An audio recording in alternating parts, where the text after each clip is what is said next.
I'm so honored to have a 8-figure online entrepreneur, millions of followers across social media, podcast with over 100 million downloads, Chalene Johnson. The thing about personal brand is you don't have to be so different. What personal brand is for me is marketing all these little unique pieces that you put forward that make people say, I identify with that. I get who this person is. You can't fix what you don't launch. You can't improve what you haven't put out there. Put it out there, test it, like make it super messy. And that's how you succeed. Every single time I invest in myself, I feel like I just got the cheat sheet. Like going to the expert is the thing. Time is money, like pay them, and you'll get there so much faster. I hired a business coach. I paid her $250,000 for 1 year of coaching, right? First meeting, she says, welcome to the department. It's Omar, it's Corey, and we have conversations on this podcast with people who are owning it in their department. Today's department is all about the lifestyle department, how to build a business around your lifestyle, how to be paid for what it is you do, what it is you like, what it is you know. And I'm so honored to have a 8-figure online entrepreneur, millions of followers across social media, podcast with over 100 million downloads, and a hip hop enthusiast, Chalene Johnson. What's going on? This is so cool because I feel like this is like jumping the generations. Because I know your impact on Sean Cannell has been huge. I would say there's no Think Media without Chalene Johnson. Wow. And so all the things that Think Media has been able to afford me, I mean, it's been cool, you know? Right? Yeah. And so if you don't know who Chalene Johnson is, based on what I just said, those are all true things. But I think when I think about a few OG players when it comes to personal branding, online business, and things like that, you're at the top. Well, thanks. That's really, it's a bold statement, and it's one that it feels weird, you know, even to think of yourself sometimes as a brand, but we are. Yeah, it's crazy. Yeah. No, I get offended when I ask people, you know about Chalene? No. Who do you think you are? No. I love that. You know, and what's weird is sometimes people know me for a brand that is no longer. You know what I mean? Yeah, I love that. Like you just introduced me and people are going to watch this and learn about marketing and business and those kinds of things. But sometimes I'll be on a podcast and they introduce me as a fitness expert because that was the brand that I became known for first. Okay, so I don't want to go too origin. We can get there. I just want to first say, how have you been able to navigate? Just because I think the number one question people have, or one of the top questions people have, is, how do I pick a niche? And maybe what's the difference between a personal brand and picking a niche? And that kind of gets convoluted, and people want to be known for everything. But I think your journey has said a lot about how you go about that. That's the hardest thing. I mean, that is what keeps people stuck where they are. It prevents them from making that jump. It prevents them from being known because no one wants to pigeonhole themselves. No one wants to be known for one thing because none of us have just one interest, you know? It's the hardest thing. And if it were easy, then a lot of people would be well known. It was the hardest thing for me. I think you just have to go, all these people keep saying this who are super successful. I am not the exception. This is the rule. I need to follow it. And that's kind of what I did. It's like, I don't want to pick one thing, but you know, nothing else is really popping off. So I'm going to give this a try, and I'm going to try to be known for one thing long enough that I can get traction and be known. And then once you're known, then you can transition. But I think people do that too soon. They don't go all in. What would you say are some signs that you could know that it's time to, start including new things? Sure. Start okay. talking about new things. Such a good question. I love this. When you feel like, okay, this is how people are introducing me. People are saying, oh, do you know so-and-so who does such and such? People already are promoting what it is you do in your niche without you having to constantly tell them what it is. That's number one. And number two is when you feel like my work here is done. I'm no longer inspired. I think there's a spiritual side of that if you're not being fulfilled doing what you're doing, it's too freaking easy now. And you're like, I don't want to say it's like beneath me, but you're like, there's so much more to me that now it's time. Like, but that's a financial thing too. And it's getting to this place where it's like, all right, people know me for this, and I want to extend this a little bit.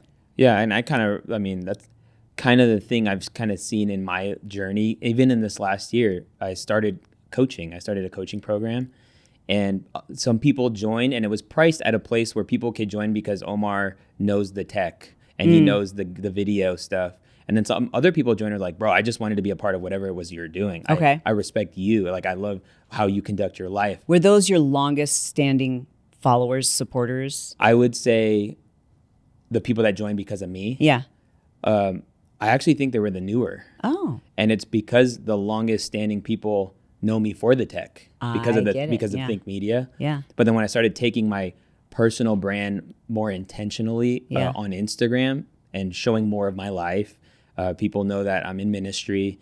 People know I'm an entrepreneur, but I'm also a content creator, and now I'm a coach and a dad. And I find ways to intertwine that, but it's not kind of natural. But one of the guys that joined the program was straight up like, dude, I joined for the tech, and I had no idea that you can like help people break limiting beliefs around the concept of creating content and putting yourself out there.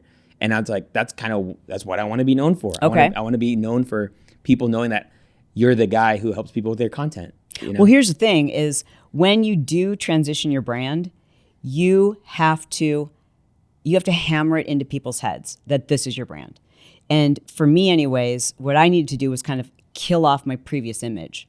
So when I wanted to make that transition from being in fitness, which is a place where I did that kind of by accident, you know, I always was a marketer and an entrepreneur and someone who just loves sales and psychology and, you know, just helping people figure that out. And once I became known for fitness, it was just like, once I wanted to break free, I literally had to I stopped posting fitness content.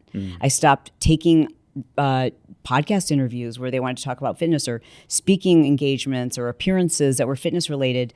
I took that out of my bio. I took it out of everything. And I told people what it was I was known for, even though I wasn't yet known for that. So I would introduce myself as a business and marketing expert. And they would then later find out the fitness stuff. So you have to be the biggest promoter and reminder and tell people, this is who I am. This is what I do. That's so good. And I just love, I think the theme is that you were so intentional about that. Yeah. Hey, and your nose became more apparent. Yep. Yeah. And that's hard, you know, because there's not as many opportunities at first. Yeah. Right. And so it's really, really tempting to jump back into your old brand, which you can do. But I didn't though for about 5 years. And then I felt more comfortable. Like, okay, now people know me for business and marketing. I feel safe, I guess you could say, doing the fitness interviews now. Yeah.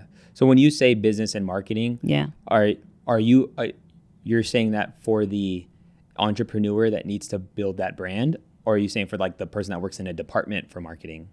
Oh, for the entrepreneur. Yeah. Okay. The entrepreneur. So then, would you agree with this statement? Because I've heard it and I actually agree with it. And maybe I should have not said that first, but leading the witness. That the fastest path to wealth is building your personal brand. I'm just trying to think of anything I could think of that might dispel that, and I can't.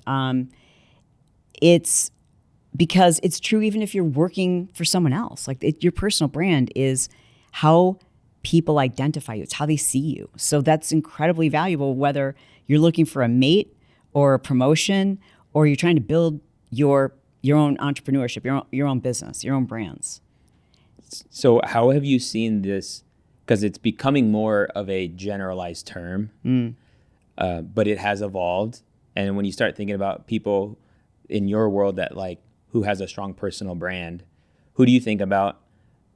I guess is my first question. First person I thought of was Gary Vaynerchuk, Yeah. Because he's just so identifiable. The thing about personal brand is you don't have to be so different, because we're more alike than we are different, right? What personal brand is for me is it's kind of, I don't want to say exploiting, promoting, but marketing the side of you that's just a little bit different and also really important to you. And it doesn't have to be like earth-shattering or no one else does it, but it's all these little unique pieces that you put forward that make people say, I identify with that. I get who this person is. And, if we're going to use Gary Vaynerchuk as an example, it's the way he dressed. It's his voice. It's his cadence. It's his, obscene language. It's, like all those things are part of his brand. When I think about some of the mistakes people now are making in personal branding, I think that they're trying to look like everybody else's personal brand. And they're using the same, it's like same font, different letter. You know what I mean? Like it's just bugs. It's crazy. And I don't get it. But sorry, especially a lot of the females.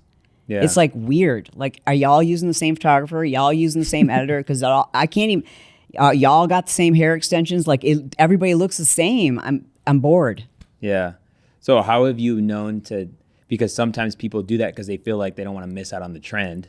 Because maybe like the text style with the emoji is the trend. Yeah. But like I never did that, and my account grew, and I'm just doing me.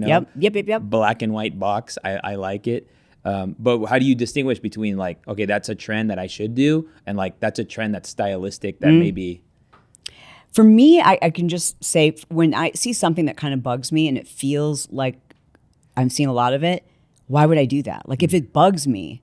If it doesn't feel authentic, if it feels like I've seen so much of this, then I don't think of that as a trend. I think of that as something that's being overplayed and doesn't make it stand out, doesn't make it unique, you know?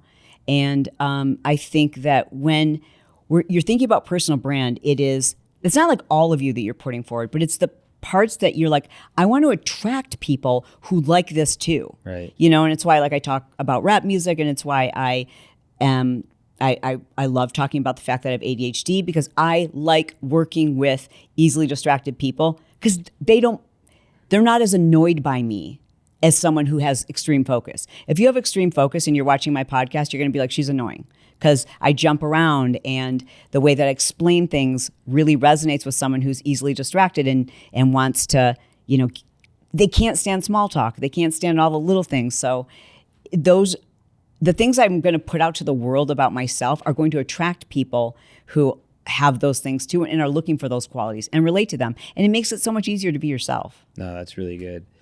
I would say maybe the two platforms, and if I'm missing one, let me know, that I would say dominate. It would be Instagram and podcasting.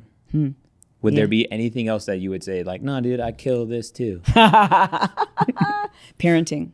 Yeah, 100. I kill parenting. You crush parenting. And that's more important than all those things. That's very true. It's absolutely. Like I would never have said that until my kids were like grown, had their own jobs or their own businesses, married, and self-sufficient. Because I was like, oh, I don't want to jinx myself. But I knew we were really good at parenting because we focused on it. And I always tell people, if you're trying to build a brand and trying to build a business, and this is counterintuitive, but read more. But you are also in a marriage, or you're in a relationship, or you're in like an important season, read more books about how to be good in relationships. Like read those books, and maybe not so much about business and marketing and making more money, because God will bless you and those things will fall into place if you honor your priorities, And so I think there's a lot of entrepreneurs who there's all this like the weight of your potential really is heavy for like your generation, No, 100. It's huge. Like, and it's because of social, like you feel this, it's the comparison and just the weight of like, I should be doing more. I should be further. No matter how great you're doing, you just feel like because of social, I should be doing so much more. But the thing that you can't measure on social is the quality of your relationships. Right. And that's the only thing that brings us happiness. And I think it's good that it came from you, because you've experienced business, you've experienced kids growing up, and I would say you're a well-rounded, fulfilled human being. It's not just one area, it's every area, with the most important area in family. And what's crazy is like the value. I asked, like, is personal branding the fastest way to grow wealth, and in so many capacities on a financial standpoint? Sure. And also relationally, it opens up doors. Yeah. But a broken marriage, kids that don't love you or can't say I love you, like it's not worth going down that path. Dude, we've seen some people. I mean, And it's Can we name unfortunate names? because we I mean, we'll bleep them. Right? No, just kidding. But I mean, like, Yeah. I think when you talked about female entrepreneurs, every woman I knew in my space was dying to be Rachel. What's her last name? Hollis. Rachel Hollis. Yeah. Yeah. Rachel. Everyone was dying to be her. Everyone was trying to do everything that she was doing. Yeah. You know, and I wasn't, and I, you know, no fault of her own or whatever, but like that can be really damaging when young female entrepreneurs see someone who's on a stage every single weekend on everybody's podcast, you know, #1 book sales and tours and sold out arenas, and you're like, I should be doing that too. But then look what happened, you know? Right. I mean, it's just really, really sad. Yeah. And I pray that everything comes together for her, but the depth of the sadness and despair and the heartache that came with that is something I hope that people pay attention to. No, it's really good. And I love seeing it unfold. I feel like I've been following along the journey. I remember when Brock was in college, you would go to his football games. yeah. You don't live in the same city, but you No. go to the football games. Sierra runs track. Yeah. You're at the track meets. And then now seeing them get married, no, it's just cool. Yeah, I'm like, yeah. Uncle O, they don't even know. Like, That's awesome. But no, I really respect what you guys do. And honestly, it's the goal. Yeah. That is the goal, is to have all these things in alignment by having the right priorities. I would ask you on the podcasting tip, because you have a pretty well-known podcast. Yeah. What made you feel like it was time to start a podcast? Because right now, and at the time of filming this, everyone wants to start a podcast. Yeah. And I hope, I don't know, maybe they need to feel what you felt when you started.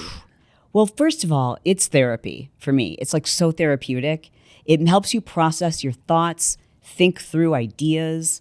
You think through systems, like whether you're talking about life or business, you really think through what it is you're doing in an effort to help others. And so you refine every part of your life. I always tell people, like, just have a podcast. Even if nobody listens, it will make you better at what you do. Facts. So good. And so for me at the time, I just wanted, this is the truth, I wanted to honor my family. I love speaking. I love teaching. I wanted to be on stages.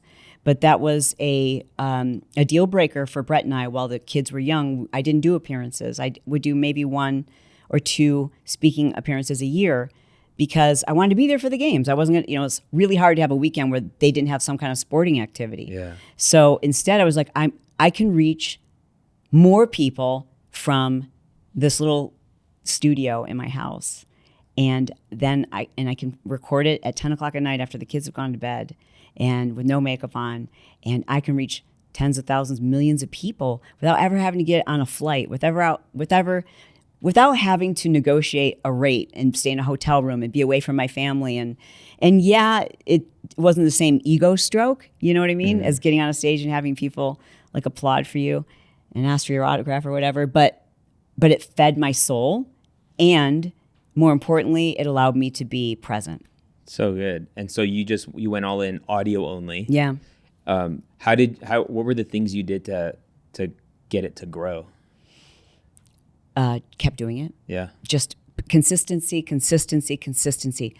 Really listening to my community, building a community, knowing that I was one of them.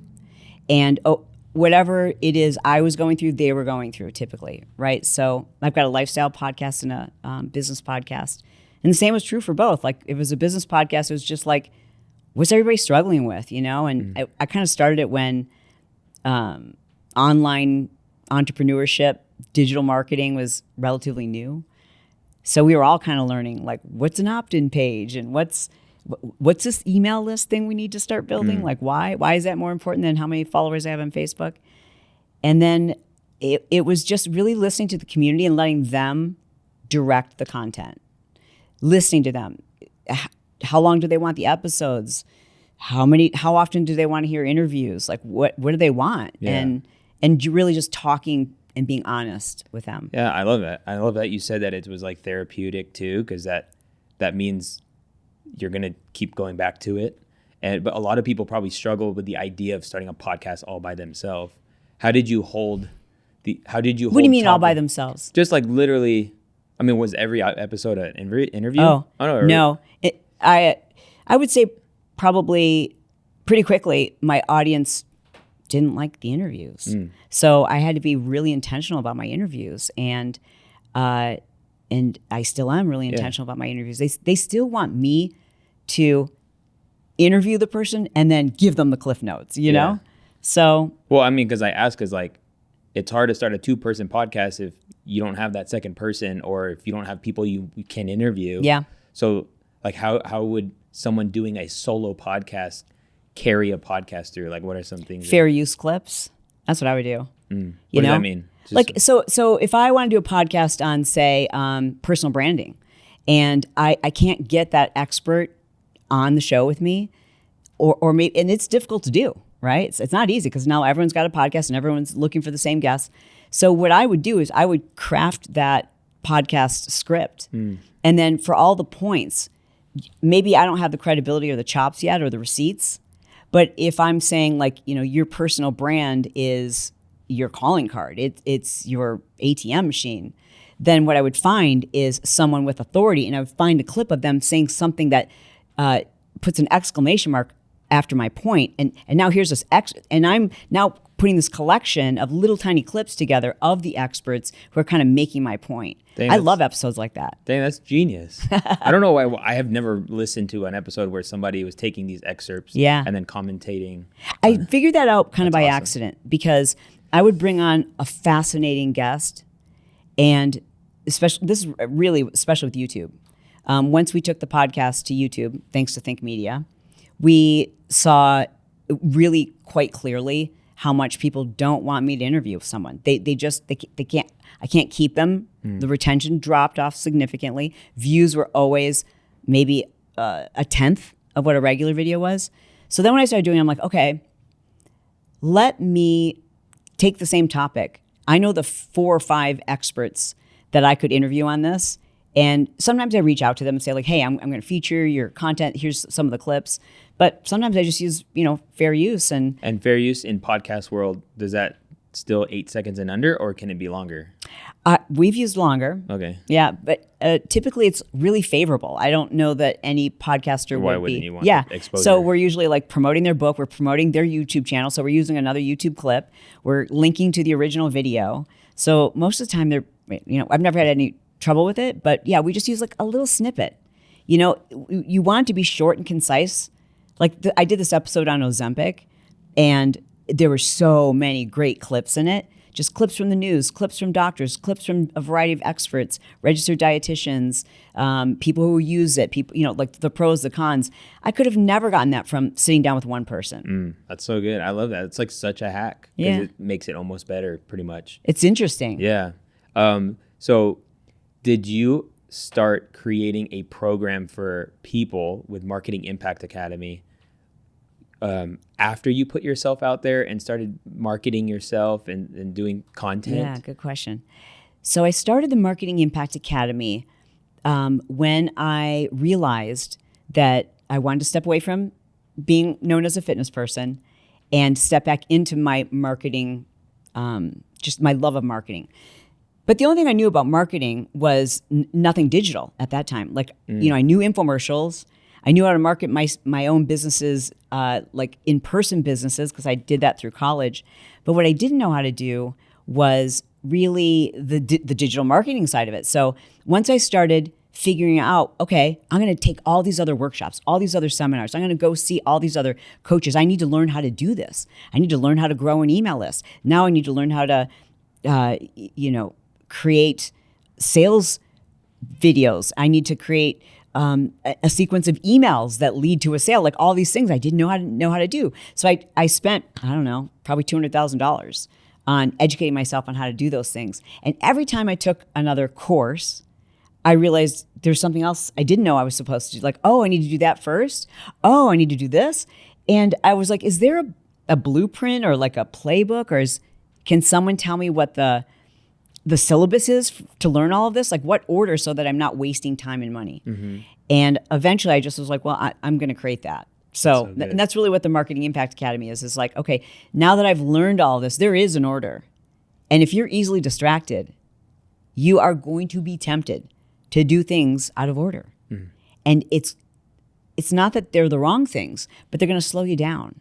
You know, if the first thing you do is create a podcast and you don't know what you're doing with it, where are you sending people? What's the ad? Exactly? How are you going to capture emails? What's your niche?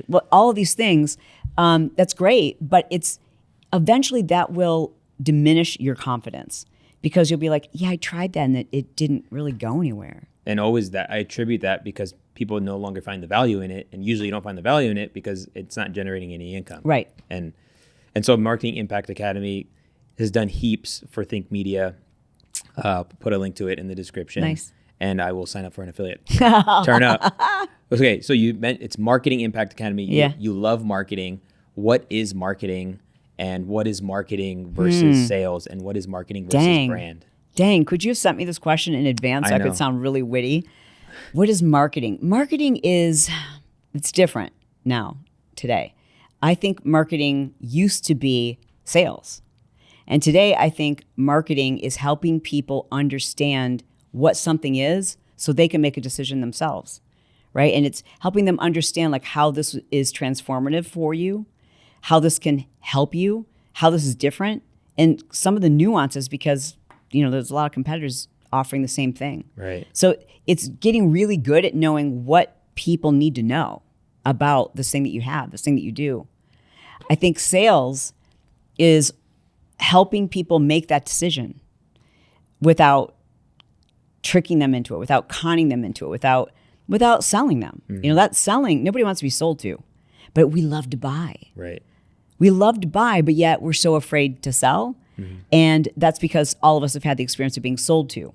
So I always say, you know, the reason why I've been really successful, we've sold millions and millions and millions of dollars without ads using Instagram stories because I don't sell. If you follow me on Instagram stories, you will see I explain things. I'm going to tell you, I'm going to give you the anti-sell and the why I love this, but the thing that I don't love about it. And now you have automatic trust with me. You know what I mean? It's really good. Like I'm like, I love this lip gloss, but it's super sticky, it's tacky, and I don't love that. But it's cheap. You know, so it's like you're giving people like the way you would speak to your girlfriend or your best friend. Like, I love this car, but dude, it guzzles gas. Like, it sucks how much gas it eats. You know, you have to be honest and give people the anti-sell. And so when you're doing that, you're explaining and letting people make a decision for themselves. That's really good. I love that you said you've used stories to sell. Like, let's kind of go there and talk through some best practices. And honestly, I want to talk about the way it's pretty meta, by the way, that you love marketing and you have a program called Marketing Impact Academy and you have to market it in order for people to buy. Yeah. It's kind of a very self-aware business model, might I say. Thank you very much. Appreciate that. But I'd like to get into the cycle of how you promote it because I see it, you do it differently. It's, open cart a couple times a year. But so somebody has something to sell. What are some things that they should be doing on Instagram stories? And why should they put it on Instagram stories as opposed to posting a reel? Well, first of all, I follow a template. So I do this all day long with everything, even if it's something I'm not selling, meaning I don't benefit from it. I don't have an affiliate link for it, but it's something I want my audience to understand. It could make their lives better. And that's key. So good. So if you are on stories and you're only selling things that put money in your pocket, I already don't trust you, right? I'll give you a perfect example. I love this stuff right here. Lumify. Have you ever used it? She whipped out a purple tooth. A little eyedroppers. Purple eye drops. Oh yeah. And then purple toothpick. Yes. But, okay. Yes. Oh, again. So I live by this stuff. I love this stuff. I am not an affiliate for them. They don't even send me free product. But when you put this stuff in your eyes, like for me right now, my eyes are kind of bloodshot because I'm traveling. So, but you put this stuff in your eyes, you look like you have a filter on. Like your eyes will immediately pop. Let me get some of that. You need some. I love that stuff. You are such an OG infomercial person. You just take it to 2025. 4? So because I talk about that, because I talk about like, you know, when I walked in here, I was like super excited to show you my new dental floss picks because they're I lavender. honestly don't know how to put on. Oh, I'm a pro. You're going to be so right, bright and sparkly. But like, because I get excited about things like that and they make my life better, now you trust me. Right. You know? And so what's going to happen is you're going to buy these. I'm not going to get a dime from them, but it's going to work out for you. And so what I just did was create evidence in your mind that when Chalene has done her research and tells me to get something, it goes well. That's really right? good. And so I need to be doing that I need to be doing 80% of the time for stuff that doesn't have any benefit to me, but I think it's going to make your life better. That way, now when I do tell you about something that I offer, like Marketing Impact Academy or Insta Club Hub, then you're like, I have all these evidence, all these experiences where she recommended something and it worked out. Right. So I trust her. That's really good. And there has to be a level of patience in that because you're marketing things. But I think because your business model, you know what you're doing, you know that it's unto something, even though you spend most of the year just talking about things you love and hate and things like that. Well, you know, I don't know intent, like, it's part of who I am too. And like, that's how some people are, right? Yeah. There are those people who Sean's one of those people, like, have you heard of this? Like, you get excited about things. You want other people to try them too, you know, whether it's a microphone or gear. And so just don't be afraid to do that, A. And B, the template. So I usually use like about 3 to 4 stories to build to something. And the first thing I do is I hook people so that people who aren't interested, I give them the grace of saying, I'm not interested in this. So for example, I might say, do you find that when you're traveling, you can never find your bag and it's annoying? Or you're worried you're going to lose your bag and it's annoying? Yes or no? And so the people who say no, then they know like the rest of the stories are not for them. But the people are like, yes, I have this problem. Then I relate to the problem. Me too. We just were traveling through Europe and we landed in an airport where I did not know where my bag was. And I freaked out and we didn't get our luggage for 7 days, or ruined my vacation. But then I discovered from talking to my community, there's a solution. And okay, so now people are like, what is it, right? So then the next story, now I'm showing them the solution, which is, you know, an Apple AirTag. Let's go. I did right? the same thing, yeah. And so now it's like, and then I don't put a link to it, because links, first of all, if somebody clicks on a link, I have no idea who clicked on it. I'm not having a conversation with them. So therefore I don't have a relationship with them. But if I say to that, if I type on my screen, comment the word AirTag, or is that what they're called? AirTags? Yeah. Comment the word AirTag and I'll send you some info. I'm not going to say the link. It's good. Sometimes because I'll that say word, link. Yeah. just so you know, that word is a trigger word. Totally. Absolutely. Yeah. So I might say link if it is a link, but more often than not, I'll say, comment this word and I'll share my thoughts. And so then they just comment that word. Now I can use ManyChat to automate this if you've got a lot of followers, but most people don't have enough followers that they can't handle this manually. Sure. And have real conversations. Because when you have a real conversation, people are, now I can answer questions with you. I'm not selling you. Right. I'm making sure, like, is this even going to work for you? Yep. And I'm having real conversations. Real conversations convert. Real conversations lead to conversions. That is so powerful. That's the sales strategy for stories. Yeah. Triple S. I mean, sometimes I'll use a link sticker if I'm being lazy. Yeah. But more often than not, people, first of all, again, now if someone's commented a word, I can track this. I can follow them. I can DM them again later. I can have a relationship with them. If I know if I'm sending them a link in the DM, I know if they've clicked on it if I'm using ManyChat. Whereas if they're just clicking on a link that I pasted as a story sticker, it's like driving past a billboard. I have no idea if somebody took advantage of it or not. So if somebody doesn't know, ManyChat is a automation tool that can be used in tandem with your Instagram account, where you can create these prompts and things could happen. You can literally upload like a voice memo too. Yeah. And when somebody, puts a keyword in, it does magic. It's so dope. No, it's insane. When I launched my podcast, I used it. I've used it probably. I don't use it like all the time, but I used it when I did a giveaway. I gave away a whole YouTube studio, and it's crazy how it hacks the algorithm, honestly, because of the response, and then the amount of DM and the engagement that it produces, especially if there's something that's worth people wanting to engage with. But how long have you been using ManyChat? Because it's like a magic thing. Some people genuinely are like, they think it's me, and I'm just on my phone, and it's awesome. I know, it's amazing. A couple years. You asked about, can you sell on your Instagram feed? The only exception, I think, is if you're doing ManyChat. That's it. So good. And, like I did a post where it took me 15 seconds. It was for this wine that we buy that's imported. I became an affiliate for it because I'm like, this stuff is great. It's low in toxins, 0 to 1 gram of sugar, lower in alcohol, just better for you in general. So anyways, I just poured a bottle of wine on our beach and put some of the information about, and I said, just comment the word wine. And I think I had something like 6,000 yeah, it's so cool. drinkers. Yeah. 6,000 people commented the word wine. And now they're getting a direct message from me. That video took off, went viral. And so, that's just crazy. Yeah, no. To get 6,000 comments on a feed post, that's insane. It is very effective. It's being creative, right? They love a voicemail.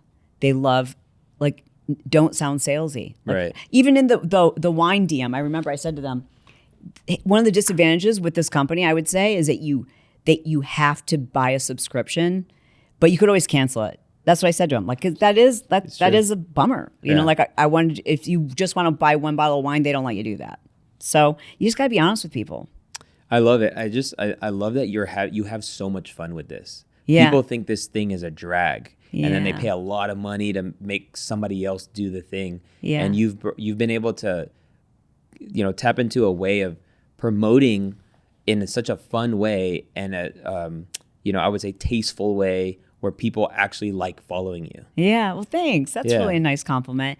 You have to get excited about it. It's a game. We were talking before we started today about how it can be addictive because you're paying attention to psychology, but most importantly, you should pay attention to your own. People always say to me, what should I be posting on Instagram? I'm like, the stuff that you can't stand seeing, don't post that. The stuff that you are swiping past, don't do that. The stuff that you're like, this feels real. This is captivating me. Do that. Pay attention to your own psychology. That's the algorithm. The algorithm isn't like a bunch of guys in black hoodies in a room. How can we, conspire against Chalene? We're the algorithm. Right. No, and it's so true. And I think that's why it's hard to dominate a platform if you're not even a consumer of it. Because if you won't understand the language, you don't understand the culture of that platform. And I just, with helping a lot of people, they're hoping for the magic pill or the cookie cutter solution. Yeah. When in reality, I'm like, if you guys really want the reason why I'm good at YouTube, it's because I watch YouTube TV. I don't even watch Netflix. They're crushing. I'm staying inspired while I watch, but it's not because I have to. It's because I genuinely enjoy it. Yeah. But it's funny how it benefits the people that enjoy the platform itself, but the people that want to grow don't necessarily enjoy the idea. They just feel like they have to do it, Well, I'm glad you said that because, you said you dominate Instagram and YouTube, and I appreciate that. I did not dominate YouTube or podcasting on YouTube. It was a real struggle. I couldn't figure out, I wanted that magic pill too, you know? And I just kept struggling and struggling and struggling with that. And basically once I figured out okay, I just need to do my podcast here. And not try to create a new YouTube channel. And I just need to be consistent, number one. Number two, I need a system because that was a thing that wasn't scalable or doable because I didn't have the people. I didn't have the system. It was taking too much time. So I needed to spend considerable time figuring out the system. When I did that, I had to take my attention away from Instagram and stop growing there and be so? We get so caught up in thinking that we're supposed to be growing everywhere at the same rate all the time. And it's just, you know, you have a new baby that's on the way. Ruby's not going to get all the attention for a couple of months. Like, you have to focus on the thing that you have to triage. And, you know, I had to triage YouTube. And doing so, you literally have to say, it's okay if everything else rests so that I can pour into this. And I love it. You had a conversation with Sean, which, by the way, that conversation went nuts.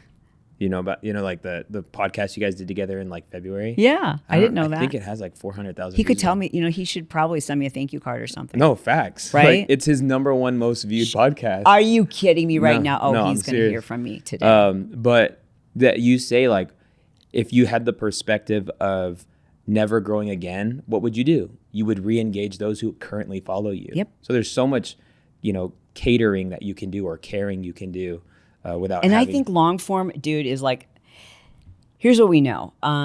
Like, for example, TikTok. It's a great place to get tons of views. It's fun to go viral. It's unpredictable. It just doesn't result in sales. It just doesn't. People, if they do, you know, follow you there, then they go and check you out on Instagram, right? And then they want longer form before they're going to buy from you. Right. No one's buying from you from a 15-second video. They're not. Right. Long form can lead back to short form. Long form can be cut up and set, you know, to turned into short form. But we crave right now slowing down. All the short clips, they make us feel a little crazy. They make you feel anxious, chaotic. And I think we're going to see a return and like we're going to see almost like a backlash, I think, against all the short form, quick. You're already seeing it a little bit. Yeah. Like, you know, people just doing like all the same captions and fast jump cuts, and it just makes you feel like you're about to have a seizure, right. You know? And I think that people really crave a conversation. It's funny how you say that. So a couple weeks ago, Ruby, it was the day before Ruby was turning 5, or a couple days, and I was like, Ruby, let's shoot a podcast at the studio, and this is called a legacy podcast, where you interview a loved one for the sake of personal documentation. Yeah. And so it was so cool. Is it up? It's not public. Yeah. But I posted a clip of it. Yes. I mean, currently has 150,000 Reels views. Oh my gosh. No captions. Yeah. It's just Ruby, and she made me crack up like crazy. And the amount of comments of people that said, I've watched this 15 times. Bro, this is the most wholesome thing I've seen on my feed all day. And it is enlightening about what it is people want to see online. Yep. They want to Yep. see real life, honestly. Yeah. And authenticity, and like, we know it's hurting our brains. Like, we know it's 100. making us crazy. We know it's making it hard for us to connect with our loved ones. We know it's addictive. You know, we take our phones into the bathroom. Yeah, like, you know what I mean? Like, it's crazy, but yet it's like we can't put it down. And so I think long form is like, but this I can't put it down, but this slows me down, you know? So good. So you talked about the consistency and then the system, and many times your system involves virtual assistants. Always, yeah. Okay. I have not yet to tap into that, and I know it's because I'm just, it's an unknown territory for me.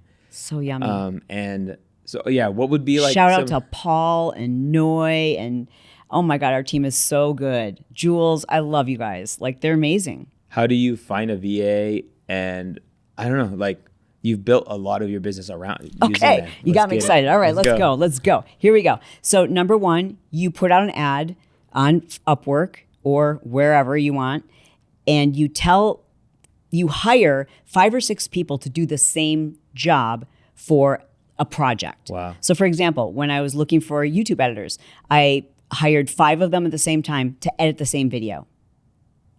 And I said, this could turn into more project work. Okay, so then once I had the 3 back that I liked working with, that they were responsive, I liked their styles, all those things, then I gave them more work for the next 2 weeks, but I wasn't overlapping. So I gave them each different projects. Now I'm getting a sense of like, how responsive are they? Do I like their personality? Do I vibe with them? Also, now I'm setting up times to interview them face to face on, Zoom, because I want to know who they are. I want to know, are they going to fit with our culture? Like, do they understand me? Do I like them? I want to know about you, right? And so then once we've got that, then we bring them on we'll give them a short amount of work, small window. So we'll say, okay, we're going to do this for the next 2 months in a small amount of work. And again, I usually keep 2 of them on because sometimes with VAs, they just kind of disappear because they don't feel connected to a team, right? I communicate via WhatsApp. I love working with not all, but a lot of my VAs are in the Philippines. Exceptional English, family values. I like their time zones. So when I like to film like late at night, and that's when my editors are like just waking up, and they're just awesome. And I'll be like, all right, I wake up in the morning, and now I've got my first edition, to look at, and we just have a system in place. But so I tell people, hire part-time temporary, so that you can decide, can I expand this and expand this? And then remember that they're actual human beings. Have real conversations, get to know them, care about them, understand their culture if they're not in the U.S. And it's incredibly rewarding. I mean, a lot of our VAs have been with us for like 10 plus years. That's insane. Yeah. So is there any like task or job that you felt like just it couldn't be a VA? Couldn't be a VA. Because my limiting beliefs is like, I want somebody to write emails for me. Oh God. Okay. So when you say VA, that's a consultant. So we love working with consultants. Love it. We switched our model from almost all employees to consultants. It took us about 2.5 years to do that, and it is so dope. It's so rewarding on both ways, right? Because what I'm teaching people to do is be their own boss. Right. So how can I teach people? How can I have this team of people who are helping me teach others how to be their boss, and I'm their boss? Like, you know what I mean? I literally resonate with that, and the reason is because video people, like a lot of people want their video person to be a grinder employee, but they're working for an entrepreneur who's saying freedom, lifestyle, do what you want. Right. And it's like, okay. Yeah. And so I think it's inauthentic, number one. Number two is it's great because if they're a consultant, they have other clients. So you have to show up and be a good client, and they have to show up and be a good consultant. Like, it is literally a two-way relationship versus when you have an employee, sometimes it's like, oh God, they just start mailing it in, and now you're like, oh, now we got to fire, we got to hire somebody else, and there's tax, all these things. When you're in business for yourself and you're a consultant, it's feast or famine, right? So you have to show up, and your client has to be a good client. So I have to treat our consultants really well. I have to pay them well. I have to honor and respect them and let them know how much we appreciate them and value them. And so we treat them like family, and just have an amazing team of consultants. And so the expectation is, do you ever like coach them in business then? Is those opportunities? How much like sometimes? No? Oh, okay. Yeah, sometimes. Yeah, and that's the rub is sometimes if you're working with a consultant, they can grow to the point where you're no longer their number one priority, or this has happened many times where we've worked with a consulting agency that was like a 1 or 2 person team, and they get really good. We start referring them a bunch of people, and now we're working with like one of their staff members who's lower on the totem pole, not as skilled, and we just don't get the same quality of expertise, care, etc. And so we'll just have an open conversation. So for me, it's not necessarily getting rid of a consultant. I might say like, hey, let's reevaluate the contract. I still really like working with your agency, but it's not the same level. So how can we continue this relationship, but we need to alter the contract? Yeah, that's really And good. sometimes I can think of another example where I no longer needed them doing the work for us. What I wanted them to do now is I pay them a huge hourly once a month for an hour with my team. So, for example, somebody who is running our Facebook advertising, let's just give this example. This is not the exact one, but so they're running our Facebook advertising. They're doing all of that for us. I bring the quality of the work starts to get less and less because now they've got lots of clients.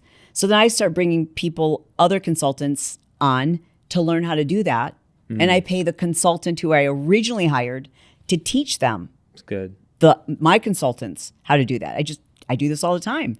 Now I'm going to pay whatever the rate is for that hour. I might pay you $1,000 for your hour, but that $1,000 I'm training the new consultants that I've hired. So it's just being really honest about communication and realizing there's always a way to make this work and not to have to burn a bridge. When you say consultant, is that like interchange for contractor? Yeah, contractor, consultant, sure. I mean, I think consultant, I'm like, dude, high level individual. It's like an expensive 1 hour. Yeah. But, a little bit of both, right? Yeah. So I bring a lot of people on for contract work, which can be indefinite. Yeah.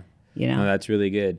So like you would consider yourself a lifestyle entrepreneur, which maybe could have a bad rap. But how would you define a lifestyle entrepreneur? Yeah, I don't know. Would you tell me? No. So I have a lot of different brands and businesses. So I'm at a stage where I always tell people, don't try to do what I'm doing because you're not as old as me and you haven't been doing this as long and you probably aren't known for one thing. So now because my husband and I have built so many different brands and businesses, we a lot of times are talking about how to manage life and how to live your best life in whatever season you're in. You know, and it used to be talking about helping people to understand, like, if you really truly want freedom and if you want stability, the riskiest thing you could do is like stay in a job and not be building an additional stream of income. Like that's really risky. Yep. And it's kind of scary. So let us help you figure out how to build those additional streams of income. But at the same time, what makes us different is we're going to teach you how to do this so that you don't jeopardize your kids, your marriage, your mental health, your physical health, because those things are all way, way, way more important. And so all in every season of our lives, that's just kind of what we've been helping people to do. So it's, you know, I sometimes hear people say that they're a lifestyle expert. I don't really know how else to categorize us other than to say, I just want to help people figure out how to be much better in the season that they're in. And every season's different. You know, what you focus on changes. It needs to. And people don't take the time to sit down and go like, why do I feel off? What is off? I feel like something is off and I don't know what it is. And they don't actually sit down and go like, what matters the most to me? Am I hitting the mark in that area? We just go to the thing that we're really good at, you know? And I can say this because I did that for many years. I just kept grinding as, you know, like an addictive entrepreneur, addicted to work. And it took a toll on our marriage. It took a real toll. And it got us to a place where I didn't know if we would make it. So we had to come together and do the hard work and figure out, what do we want? What needs to change? And that's when I really recognized, if I'm going to teach other people how to do this, I'm going to make sure they don't do it and burn the house down. So wise. You talk about that. It's risky staying at a job, but you've taken risks in business. Yeah. And you'd say a mistake you've made is putting a little bit too much energy in work. Like, is there any other like mistakes you've made that you can like help a guy like me who's 32 and just make sure, bro, chill? Dude, so many. First of all, you're married. Does your wife help put on the brakes? Well, she helps it with the business, but as far Will as she say, okay, that feels like too much? The last time we had like a moment where I chose Amanda, it was like I committed to a keynote in LA. Okay. Speak at a business conference, and I knew I was gonna be able to sell from stage, and so I was like, this could be a really good day. Yeah. And she sent out the invites for our baby shower, and it was literally the same exact time I'm on stage to 100 people, family and friends, and we had a moment. It was like, what are we gonna do? And I do have like, I have a pastor, I have someone who corrects me, and so my thing was she's gonna forever remember that I wasn't at this baby shower, not that I made whatever, 10, 15 or Right, 20K yeah. in a day. So I'm choosing the baby shower. You Sorry, did? bro. Yeah, of course I did. That's awesome. But Most people wouldn't, by the way. I would see why, because they are. Well, if you don't have your values in writing, if you haven't Good. discussed your values, and also, at my estimation, put them in writing, when they get called into question, it's easy to push the borders, because you can say things to yourself like, well, this is how I'm going to provide for that baby. This is how I'm going to make things more comfortable when the baby arrives. Like, there's all these things that you can like convince yourself it's the right decision, even though internally, like, this is, why do I feel conflicted? You feel conflicted because it doesn't align with your values. Right. And people, if you just let your values bounce around in your head, they just get blurry when opportunities come.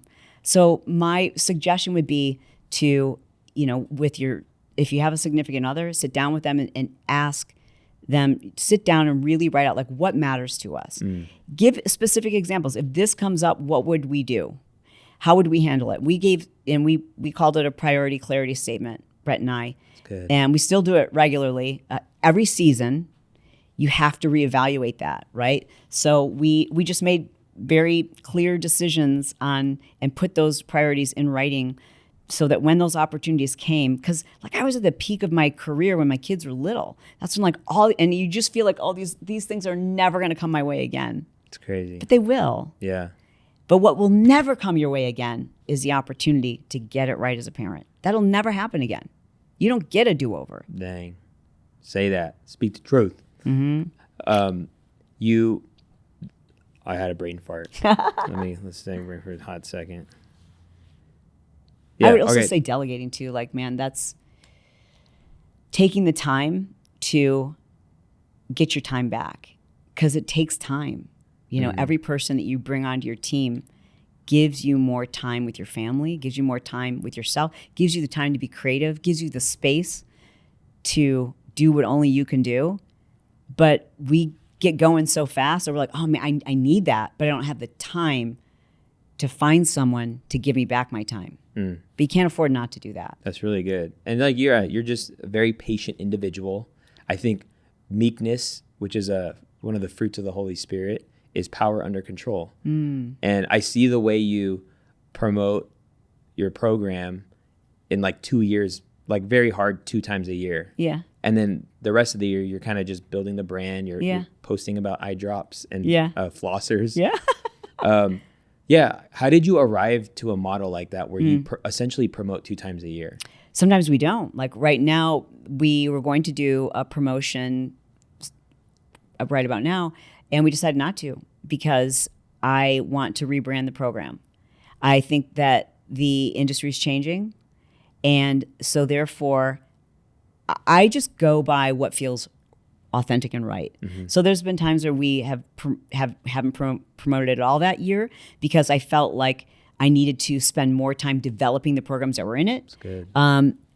But the honest truth is why we went to 2 times a year is this. I hired a business coach. I paid her $250,000. $250,000 for 1 year of coaching, right? And you're going to say what she taught you. Go ahead. So crazy. First meeting, she says, how come you only open up this academy 1 time a year? And I was like, oh, I don't know. I guess because that's what other people do. And she's like, well, don't do that. Do it twice a year. And I'm like, doing okay. And like literally, we 5x'd what we were paying her. We 5x'd that by doing another launch. You know what I mean? Like it was just sometimes the most obvious thing. Someone who's got the receipts and the credibility to say like, wait, why are you doing this? Right. And you've thought about it, but you don't have a good answer. So that's the answer is why we went to twice a year.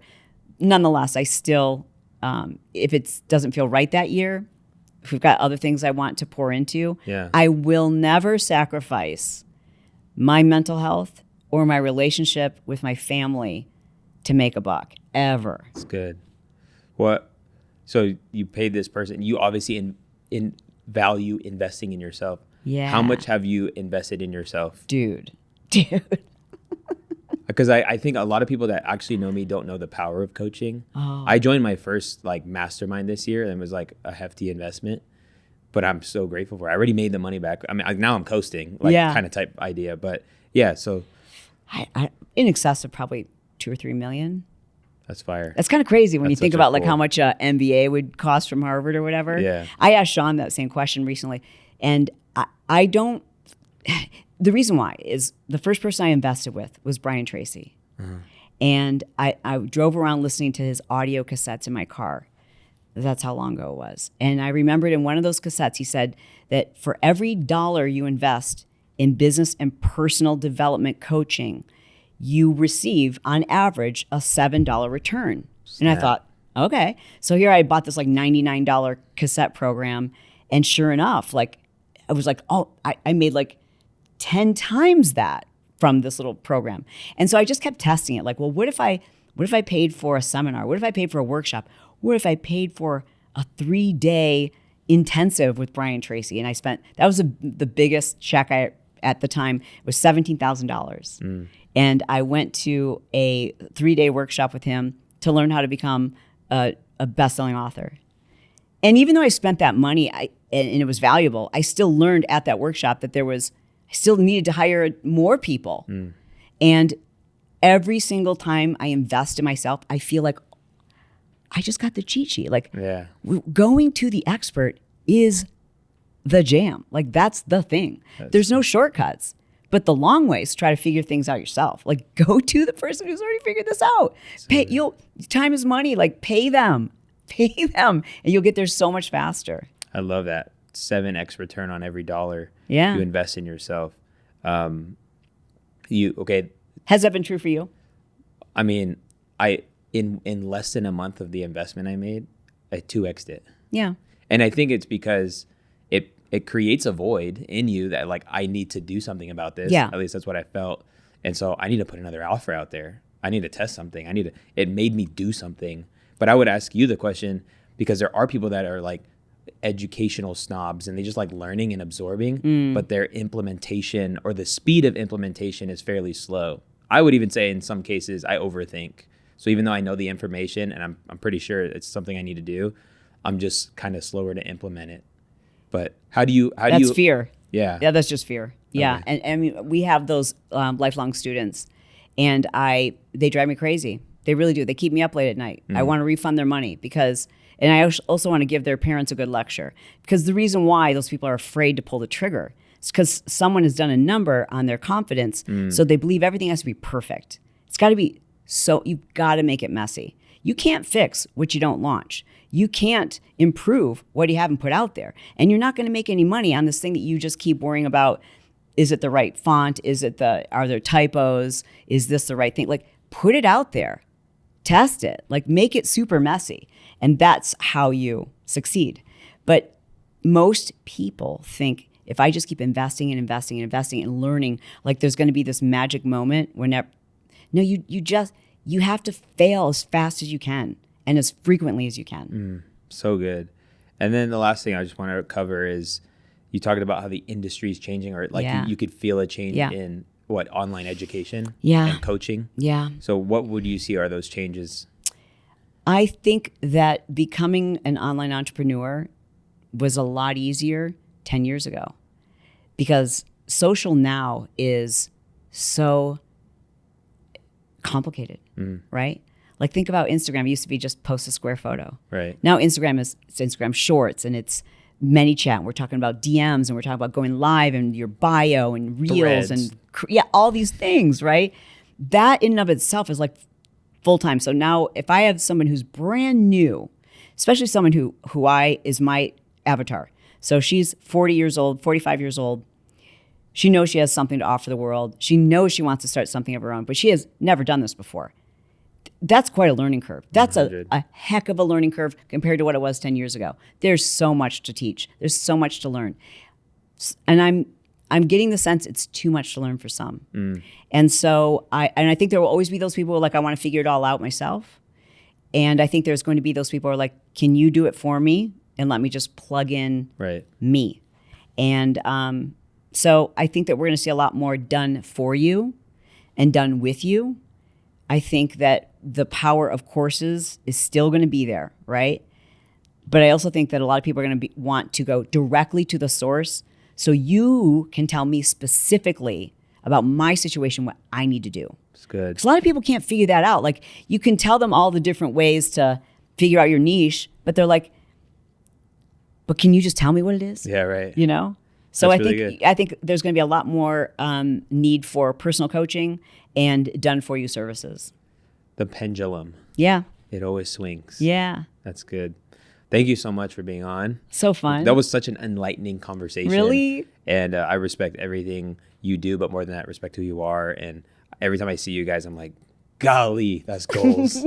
Like, literally pulled up to the studio. Brett's in his athleisure, just cut through his stuff with his tats. And then you come out like decked out and you're like, yeah, we went to the gym. Like, oh, okay. Oh man, we're living the good life right now. We're in that season night. So I really appreciate that. And I know you're in the thick of it, but man, you're just such a great dad and such a great team around you. And I feel the same way about you and Sean and the family that you guys, the company that you keep. I'm very loyal. I appreciate you. Yeah. Excited. Let's party. We're celebrating Sean, 40-year-old Sean at his turn up 40-year-old bash. When did he go gray? Like at 24? Dude, he went gray at 18. It started with like a little patch. But anyway, I love it. Department, thank you so much. Check out the show notes for everything. If you want to look at what Chalene's doing, tap in all that stuff. Links listed below.